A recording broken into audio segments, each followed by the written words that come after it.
الو، انا سندريلا. قولولي ايه المشكلة؟ عندكم بنت مش بتاكل الاكل بتاعها؟ يعني ايه مش بتحب الاكل؟ اسمها ايه البنت دي؟ امم هي مش عارفة قد ايه الاكل مفيد لينا ولجسمنا، وبيحمينا من الامراض اللي موجودة حوالينا، وكمان بيخلي صحتنا قوية عشان نقدر نلعب ونذاكر ونبقى شاطرين زي اصحابنا. لا، ما ينفعش نقول مش بنحب الاكل. الاكل كله نعمة ربنا، واحنا لازم لما نخلص الاكل بتاعنا نشكر ربنا عليه.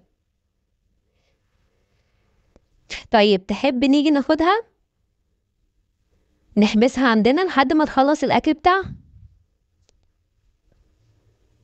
بتقول إيه؟ خلاص، هي هتاكل الأكل بتاعها كله؟ طب قولولي فين عنوانكم؟ خلاص أنا مش هاجي دلوقتي، بس لو ما خلصتش الأكل بتاعها كله كلموني وأنا هاجي أخدها لحد ما تخلص كل الأكل بتاعها. ولو خلصت أكلها كله دلوقتي لازم نكافئها مكافأة كبيرة ونجيب لها حاجة حلوة. اتفقنا؟ مع السلامة.